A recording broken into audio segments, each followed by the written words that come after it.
सर्व print media, electronics media, YouTube channel हे सगळ्या पत्रकार मित्रांचं या ठिकाणी मी सहर्ष स्वागत करतो. सन्माननीय आपले मार्गदर्शक नेते आणि भारतीय जनता पार्टीचे प्रदेशाध्यक्ष सन्माननीय रवींद्रजी चव्हाण साहेब आज सिंधुदुर्ग दौऱ्यावर आहेत आणि त्या निमित्ताने सिंधुदुर्ग जिल्ह्यातील पत्रकारांची ते संवाद साधणार आहेत. या संवाद पत्रकार परिषदेमध्ये आपल्या सगळ्या पत्रकारांचं पुन्हा एकदा स्वागत करतो, सगळ्या पदाधिकाऱ्यांचं स्वागत करतो आणि सन्माननीय चव्हाण साहेबांनी विनंती करतो की त्यांनी पत्रकार मित्रांना संबोधित करावं.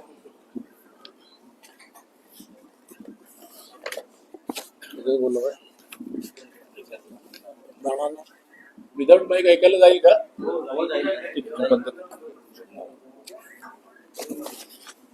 नमस्कार.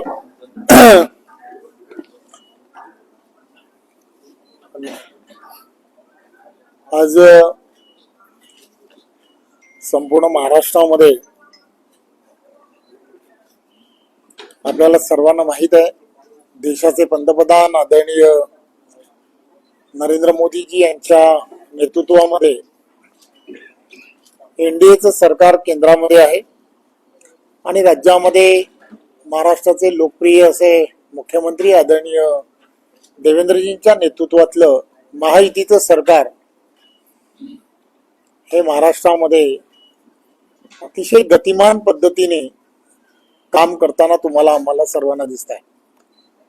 एक विचाराचं सरकार असणं किती फायदेशीर असू शकतं हे महाराष्ट्राला सातत्याने वेगवेगळ्या विषयांमध्ये लक्षात येत आहे. इन्फ्रास्ट्रक्चर मध्ये मोठ्या प्रमाणामध्ये कामाला गती देण्याचं काम हे केंद्रातलं आणि राज्यातलं सरकार एकत्र असल्यामुळे हे आपल्याला सर्वांना दिसत आहे. या व्यतिरिक्त आपण सर्वजण जाणता की एक वर्ष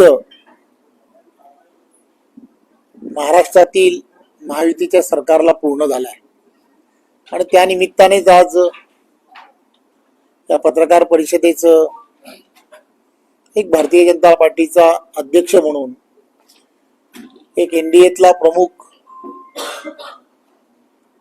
पक्ष म्हणून महायुतीने या एक वर्षामध्ये महाराष्ट्रातील जनतेसाठी काय करू शकले हे सांगणं हे अत्यंत गरजेचं होतं. आणि म्हणून त्या विभागांमध्ये सर्व ठिकाणी वेगवेगळ्या पद्धतीने पत्रकार परिषदा घेऊन त्या ठिकाणचे विषय हे मांडावेत आणि म्हणून आज ही पत्रकार परिषद खरं तर घेण्याचं ठरवलंय. वेगवेगळ्या क्षेत्रांमध्ये जेव्हा आपण विचार करतो त्यावेळेला आपण विचार करतो की आपल्याला माहित आहे की पूर्वी ज्या ताकदीने शेतकरी हा आणि शेतकऱ्याच्या जीवनामध्ये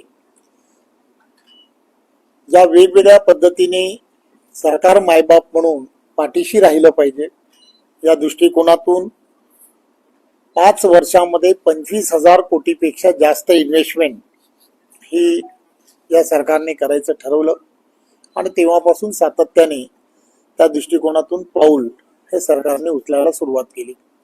मध्यंतरीच्या काळामध्ये आपण पाहिलं असेल अचानक पडलेला पाऊस आणि या पावसाच्या ज्या पद्धतीने कहर केला त्यामुळे शेतकऱ्यांचं झालेलं अतोनात नुकसान लक्षात घेता जवळजवळ 32,000 कोटीपेक्षा जास्त पॅकेज हे सरकारच्या माध्यमातून दिलं गेलं.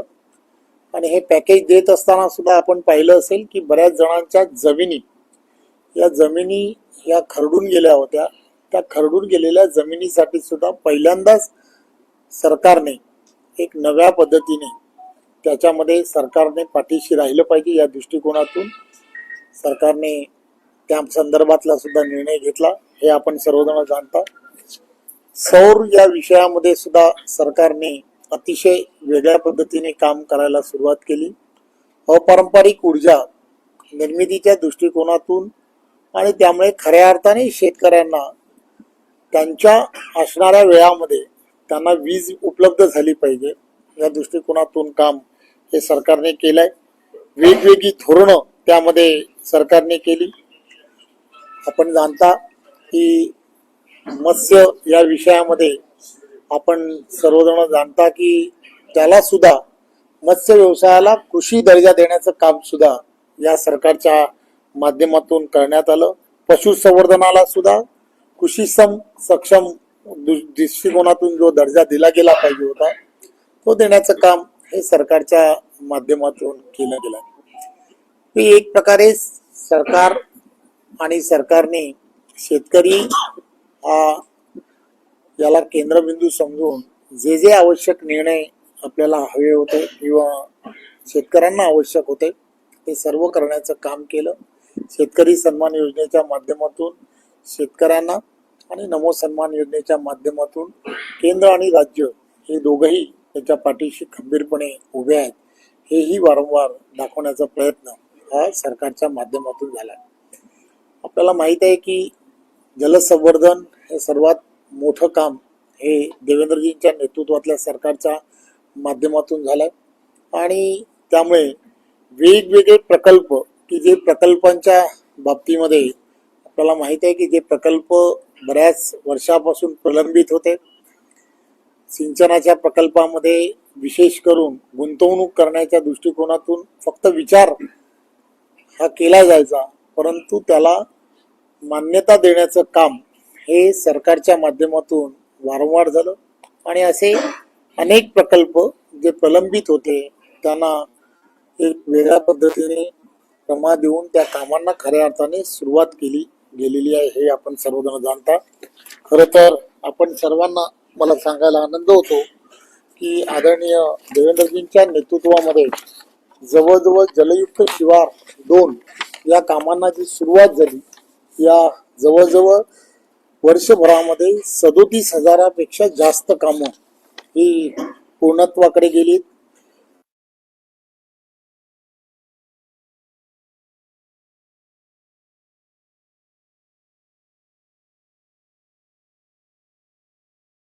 या सरकारचं या 1 वर्षामधलं असणारं योगदान आहे.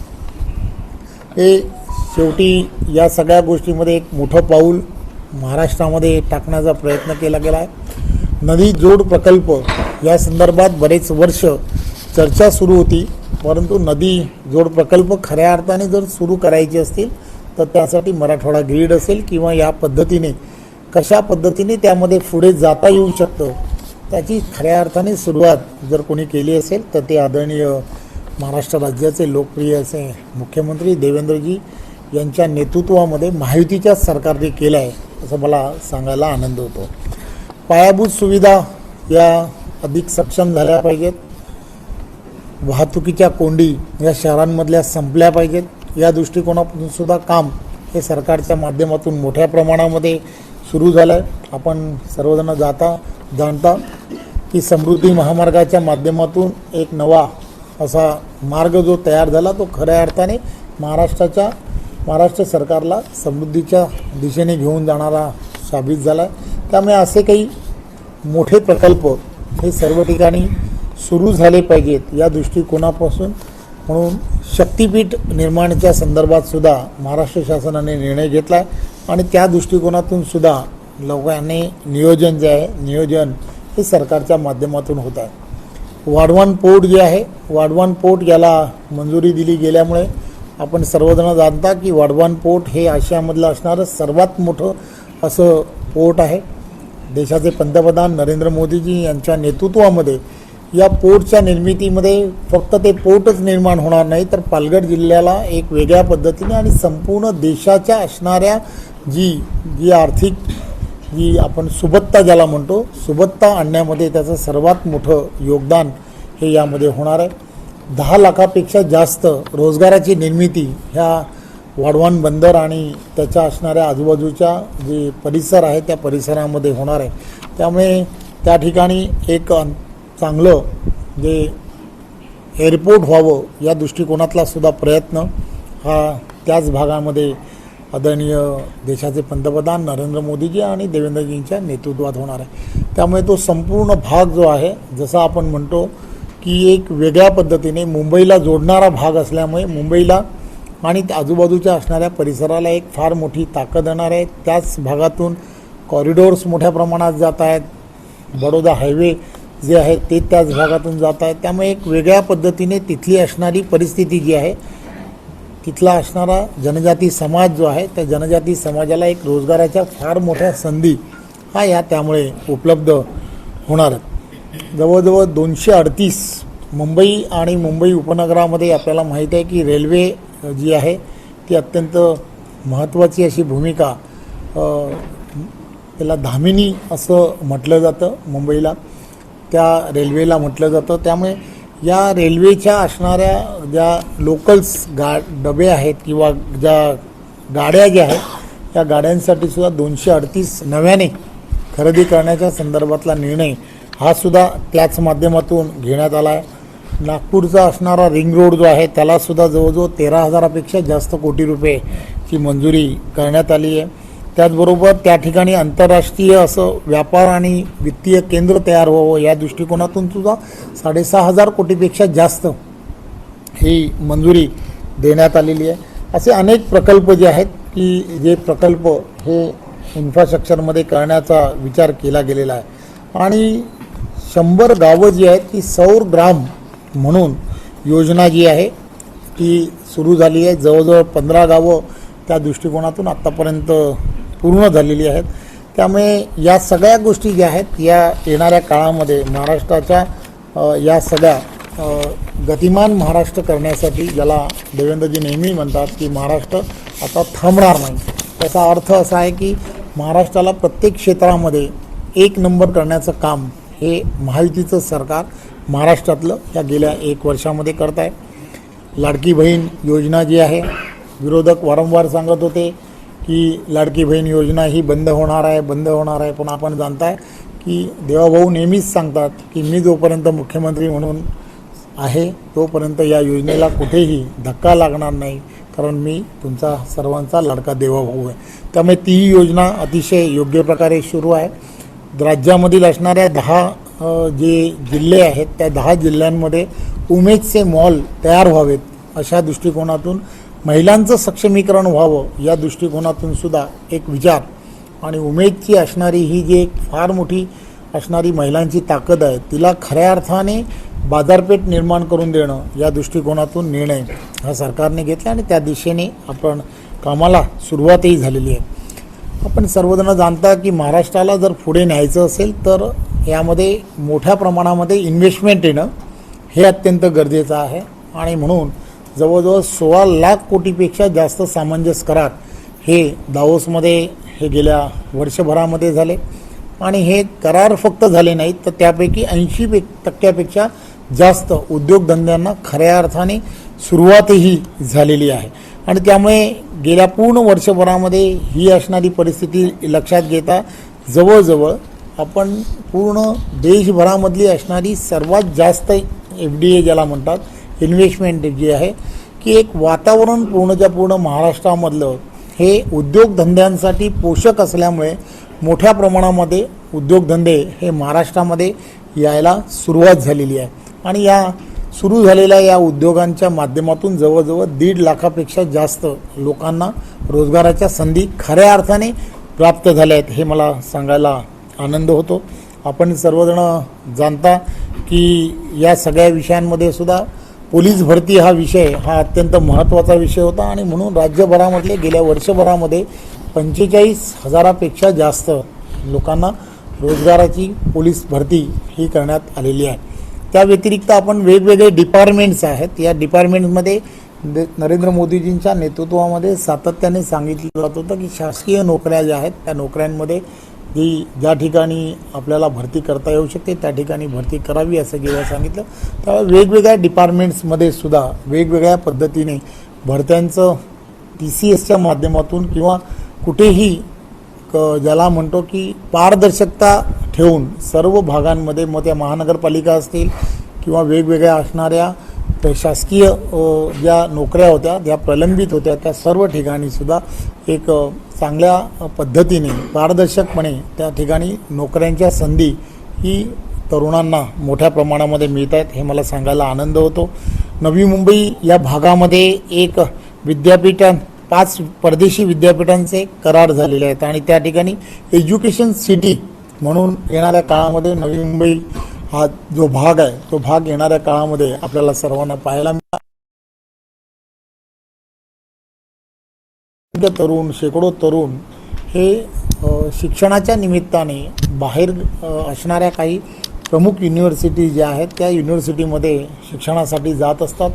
त्यामुळे त्यांना बाहेरगावी न जाता ते याच ठिकाणी त्यांना शिक्षणाच्या व्यवस्था झाल्या पाहिजेत या दृष्टिकोनातला प्रयत्न हा आपले देवेंद्रजींच्या नेतृत्वात झाला. याचा अर्थ फक्त लक्षात घेतला पाहिजे की आपल्या देशातील असणारी करन्सी जी आहे ही करन्सी बाहेरच्या देशामध्ये जेव्हा एखादा विद्यार्थी किंवा एखादा कोणीतरी ज्यावेळेला बाहेर जात असतो त्यावेळेला आपल्या देशातली जे पैसे जे आहेत ते बाहेर जात असतात. परंतु हीच जर शिक्षणाची व्यवस्था जर आपल्याच देशामध्ये झाली तर ती पूर्णच्या पूर्ण करन्सी जी आहे ती करन्सी आपोआप आपल्या देशामध्ये राहायला सुरुवात होईल. एक दूरदृष्टी असणारा नेता कसा असतो हे देवेंद्रजींनी या त्यांच्या विविध कामांमुळे आपल्याला लक्षात आणून दिलेलं आहे.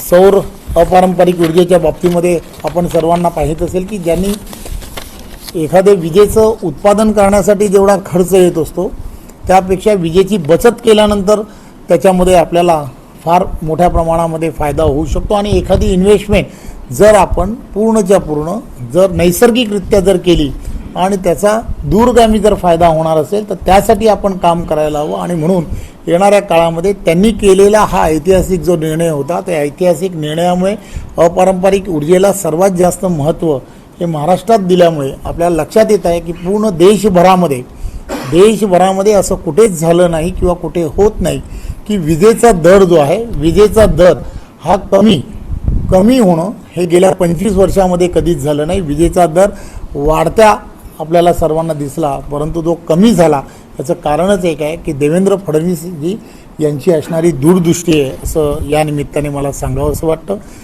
राज्य शासन असेल किंवा CBSE बोर्ड्स असतील किंवा ह्या सगळ्या ज्या आपलं असणारं शालेय शिक्षण आहे या शालेय शिक्षणामध्ये छत्रपती शिवाजी महाराजांचा असणारा जो इतिहास आहे तो इतिहास त्यामध्ये प्रामुख्याने शिकवला गेला पाहिजे. या दृष्टिकोनातून पाऊल हे या पूर्णच्या पूर्ण 1 वर्षामध्ये सातत्याने घेण्याचं काम झालं.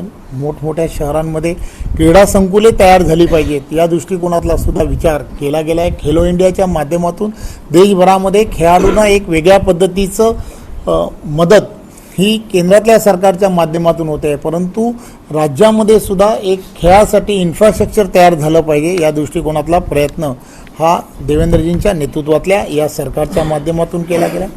आपल्याला माहीत आहे की अहिल्याबाई होळकर यांची 350वी जयंती ही मोठ्या उत्साहामध्ये सर्व महाराष्ट्रामध्ये आणि पूर्ण देशभरामध्ये झाली आणि त्यामुळे अहिल्याबाईंचं असणारं जे योगदान या देशासाठी असणारं किती मोठं आहे हे आपण सर्वांनी जाणता. आणि त्या दृष्टिकोनातून जवळजवळ 5,500 कोटीपेक्षा जास्त त्यांच्या तीर्थक्षेत्र जी आहेत त्यांनी ज्या ठिकाणी वेगवेगळ्या पद्धतीने कामाला केली किंवा ज्या मंदिरांचा जीर्णोद्धार केला ज्या ठिकाणी विहिरी बांधल्या किंवा जे त्यांनी त्यावेळच्या काळामध्ये केलेलं काम होतं त्या सर्व भागांमध्ये त्या विशेष असा निधी देण्याचं काम हे या सरकारच्या माध्यमातून केलं गेलं आहे. त्याच माध्यमातून जवळजवळ अहिल्याबाई होळकर यांच्या नावाने महिलांसाठी स्टार्टअप तयार करण्याचा सुद्धा संकल्प हा आपल्या सरकारच्या माध्यमातून करण्यात आलेला आहे.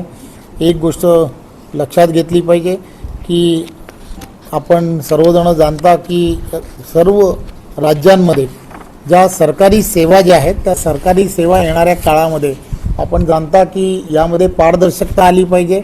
या दृष्टिकोनातून देवेंद्रजी जेव्हा 2014 पासून 2000 या आजपर्यंत सातत्याने त्याचा प्रयत्न करत आहेत आणि त्या सर्व गोष्टींमध्ये तहसीलदार कार्यालय असेल किंवा सरकारी जेवढी कार्यालय आहेत की ज्या ठिकाणी दाखले दिले जातात किंवा या सगळ्या गोष्टीमध्ये विलंब जो केला जातो आज आपल्याला माहिती आहे की हे पूर्णच्या पूर्ण महाराष्ट्र किंवा देशामध्ये सर्व ठिकाणी डिजिटलायझेशन मोठ्या प्रमाणात झालेलं आहे.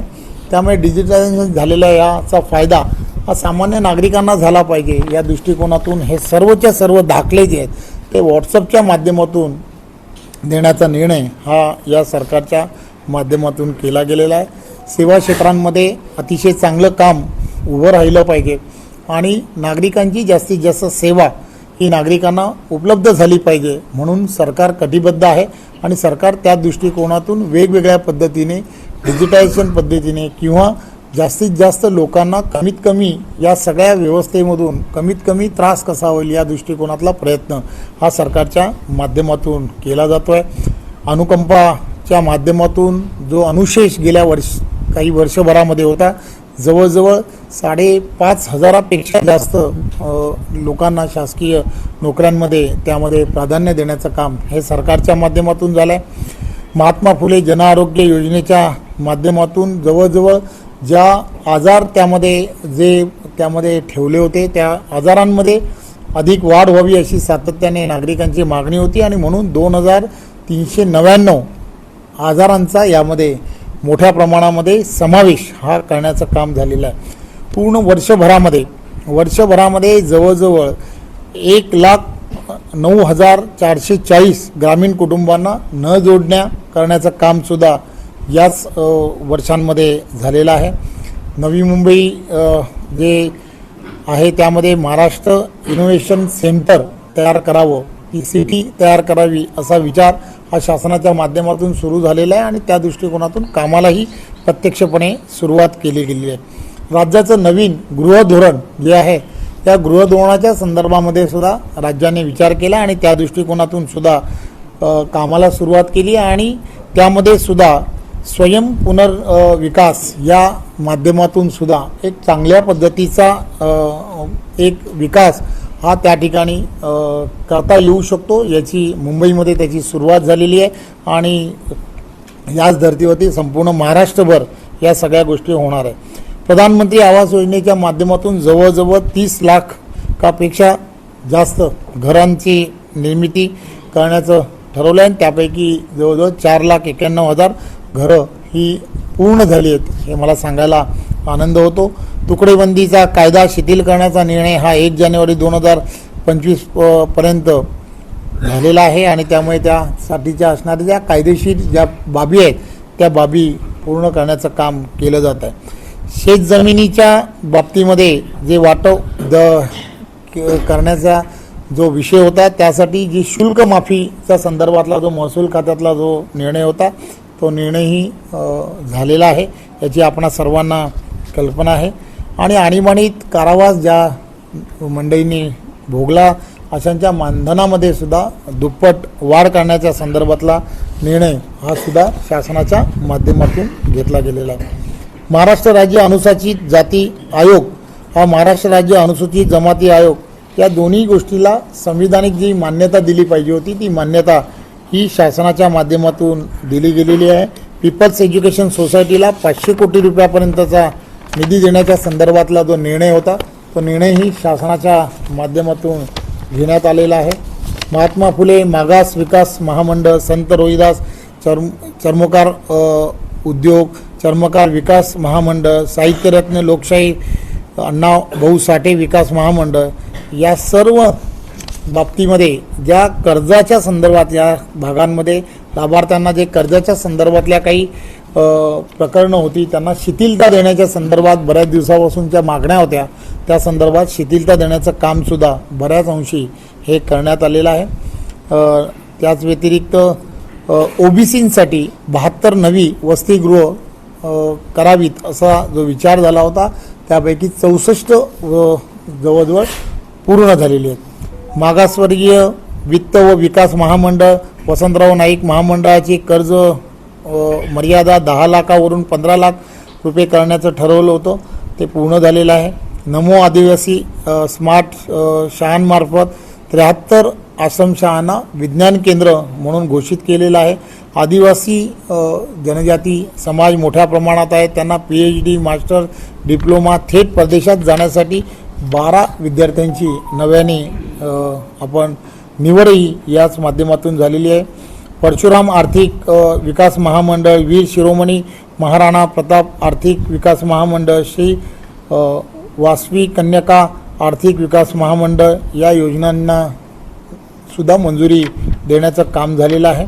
त्याचबरोबर नोंदणीकृत बांधकाम कामगारांना सुद्धा 60 नंतर सुद्धा निवृत्ती वेतन देण्याच्या संदर्भातला निर्णय आणि संजय गांधी निराधार आणि श्रावणबाई योजनेतील दिव्यांग लाभार्थी यांना अर्थसहाय्य म्हणून 1000 रुपयाची वाढ, अशा अनेक योजना ज्या आहेत त्या योजनांच्या माध्यमातून या सरकारने या नरेंद्र मोदीजींच्या नेतृत्वामध्ये आणि महाराष्ट्राचे लोकप्रिय असे मुख्यमंत्री देवेंद्रजी यांच्या नेतृत्वामध्ये जे महायुतीचं सरकार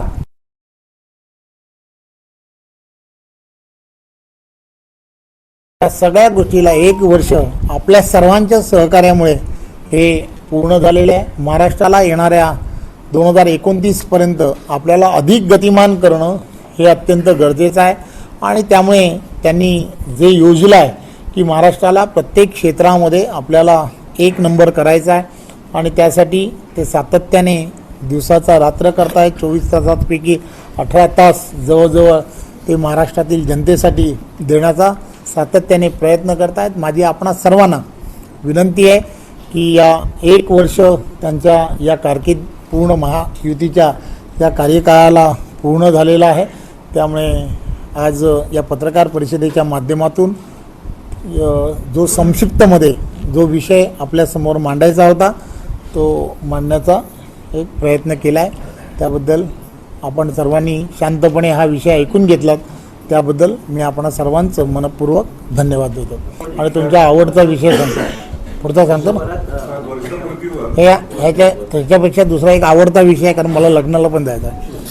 त्यामुळे आपल्याला माहीत आहे की आत्ता पूर्ण महाराष्ट्रामध्ये सर्व ठिकाणी स्थानिक स्वराज्य संस्थांच्या निवडणुका या अतिशय जोमामध्ये सर्व ठिकाणी सुरू होत्या आणि त्यापैकी काही निवडणुका या पूर्ण झाल्यात, परंतु काही नगरपालिकेच्या निवडणुका अजूनही काही तांत्रिक कारणामुळे प्रलंबित आहेत. 20 तारखेला त्या निवडणुका होणार आहेत. परंतु या सगळ्या गडबडीमध्ये निवडणूक असते, निवडणुकीच्या प्रचारामध्ये अनेक आरोप प्रत्यारोप अशा सगळ्या गोष्टी होत असतात आणि तशा होणं हे स्वाभाविकही असतं. परंतु एक गोष्ट फार महत्त्वाची आहे की या संदर्भात भारतीय जनता पार्टी, शिवसेना आणि राष्ट्रवादी आम्ही सर्वजण महायुतीमध्ये एकत्रपणे सत्तेमध्ये गेली 1 वर्ष अतिशय चांगल्या पद्धतीने काम करतो आहे आणि त्यामुळे या सगळ्या गोष्टी महाराष्ट्रातील जनतेसाठी फार हितावह आहेत. हे मी आत्ताच सांगितलेल्या विषयामुळे आपल्याला लक्षात येतं. त्यामुळे येणाऱ्या काळामध्ये राज्यामधलं आणि केंद्रातलं सरकार अतिशय सुरळीतपणे 2029 पर्यंत चाललं पाहिजे ही धारणा पूर्ण महाराष्ट्रातील जनतेची आहे आणि हीच धारणा भारतीय जनता पार्टीची सुद्धा आहे. आणि भारतीय जनता पार्टीचा प्रदेशाध्यक्ष म्हणून आणि पूर्ण पार्टीचे असणारे आमचे सर्व नेते मंडळी याच दिशेने आहेत. परंतु एक गोष्ट लक्षात घेतली पाहिजे की काही दिवसा अगोदर काही घटनाक्रम असेच होत राहिले की त्या घटनाक्रमांमुळे काही ना काहीतरी विषय पुढे जात राहिले. कालच या संदर्भामध्ये 2 दिवसा अगोदर आदरणीय एकनाथराव शिंदेजी उपमुख्यमंत्री आमचे महायुतीतले नेते आहेत त्यांच्याशी चर्चा झाली आणि त्यांनी या संदर्भामध्ये विषय जे आहेत ते विषय आपण अधिक वाढवू नयेत असं ज्यावेळेला सांगितलं त्यावेळेला मी त्यांना म्हटलं की आपण काय करावं ते लवकरच आम्ही सर्वजण देवेंद्रजी मी आणि ते आम्ही सर्वजण बसणार आहोत. त्यामुळे त्यांनी असं मला सांगितलं की जे घडलं आहे त्यापैकी काही गोष्टींवरती आपण पडदा टाकला पाहिजे. त्यामुळे कल्याण डोंबिवली आणि हा सगळा जो भाग आहे जरा एकदम अतिशय संवेदनशील आहे. त्यामुळे त्या संवेदनशील भागामध्ये काही प्रवेश हे शिवसेनेकडून काही प्रवेश घेण्यात आले. त्यामुळे मग त्या दृष्टिकोनातून भारतीय जनता पार्टीने सुद्धा काही प्रवेश त्या संदर्भात घेतले. काही चर्चा येणाऱ्या काळात करणं हे अपेक्षित आहे. त्यामुळे त्यामध्ये एक युवा नेतृत्व आहे अभिजित थरवळ म्हणून, त्याचा प्रवेश घेतल्यानंतर थोडंसं अधिक त्यामध्ये तीव्रता जाणवली. त्यामुळे असे काही प्रवेश उल्हासनगरमधले असणारे काही प्रवेश, कल्याण डोंबिवलीमधले असणारे, शिवसेनेमधले काही प्रवेश, आमचे भारतीय जनता पार्टीमधले असणारे प्रवेश, या सर्व गोष्टींबद्दल थोडेसे आक्षेप सर्व बाजूने दोन्ही बाजूने दिसत आहेत. त्यामुळे त्या संदर्भात वरिष्ठ मंडळी सगळेजण बसतील असं आम्ही सर्वांनी ठरवलं आहे. त्यामुळे या सगळ्या गोष्टीची चर्चा 100% होईल आणि तूर्तता या सगळ्या गोष्टीवरती पडदा पडला पाहिजे. यानंतरच्या काळात महाराष्ट्रातील असणाऱ्या सगळ्या भारतीय जनता पार्टी शिवसेनेतील सर्व कार्यकर्त्यांनी आणि पदाधिकाऱ्यांनी आपापसामधले असणारे कोणालाही घेऊ नये अशा पद्धतीचा हा निर्णय आम्ही आता सध्या शिंदेसाहेब असतील, देवेंद्रजी असतील आणि आम्ही भारतीय जनता पार्टीचे आणि आम्ही सगळीजणं राजकारणामध्ये असणारे बरेच वर्षाचे एकत्र काम करणारे कार्यकर्ते, महायुतीमध्ये करणारे कार्यकर्ते आहोत. त्यामुळे आम्ही सर्वांनी मिळून असा निर्णय घेतला आहे. त्यामुळे लवकरच अधिवेशन काळामध्ये कधीतरी एक दिवस जे प्रवासामध्ये किंवा कसं ना कधीतरी बसून या सगळ्या गोष्टीची चर्चा होईल. परंतु महाराष्ट्राला येणाऱ्या काळामध्ये गतिमान करण्यासाठी देवेंद्रजींच्या नेतृत्वामध्ये एक चांगल्या पद्धतीने महाराष्ट्रातील जनतेला जे आवश्यक आहे ते करण्याचा निर्णय हा आम्ही सर्वांनी घेतलेला आहे. धन्यवाद. चला. देशभरातलं कामकाज झालं, पण एकीकडे अर्थमंत्री म्हणतात की पैशाची कमी, लाडकी बहीणमुळे पैशावर मोठा आर्थिक हे झालाय, कर्ज घेण्याची पायरी, हे असताना प्रकल्प मोठ्या प्रमाणात राबवले गेले, कसं नियोजन होणार आहे? एक गोष्ट लक्षात काय घेतली पाहिजे, मी जसं म्हटलं तुम्हाला की देशाचे पंतप्रधान नरेंद्र मोदीजी यांच्या नेतृत्वामध्ये आणि महाराष्ट्रामध्ये आदरणीय देवेंद्रजींच्या नेतृत्वातलं महायुतीचं सरकार आहे. केंद्रातलं सरकार ठामपणे पूर्णच्या पूर्ण ताकदीने ज्यावेळेला महाराष्ट्रातील सरकारच्या पाठीशी उभं राहत आहे. याचा अर्थ काय, तर याचा अर्थ एकदम साफ आहे की केंद्रातलं सरकार महाराष्ट्रातलं सरकार बरोबर आहे.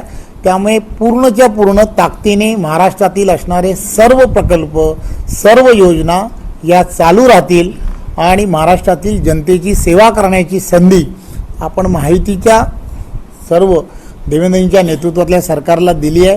त्यामुळे देवेंद्रजींच्या नेतृत्वात दूरदृष्टी असणारं नेतृत्व आहे.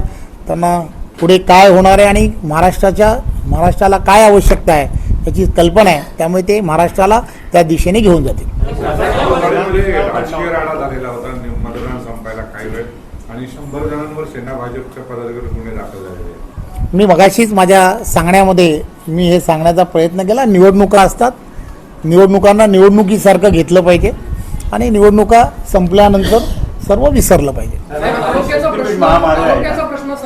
महामार्ग गोव्याला रेडी बंदराला आणि जोडायची या संदर्भामध्ये तो प्रकल्प जो आहे तो प्रकल्प आणि या संदर्भात देवेंद्रजी अतिशय चांगल्या पद्धतीने त्याचा सर्वांचा विचार करतायत आणि महाराष्ट्राला शक्तिपीठ हा किती आवश्यक आहे याची आपणा सर्वांना कल्पना आहे.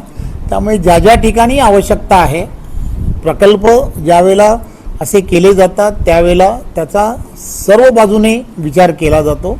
उद्योगधंद्यांना त्याचा कसा फायदा होणार आहे, तिथल्या नागरिकांना त्याचा कसा लाभ होणार आहे.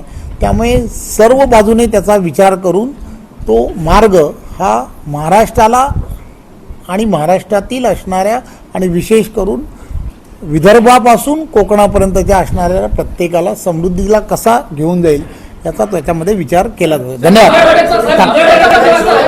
आरोग्याचा प्रश्न आहे.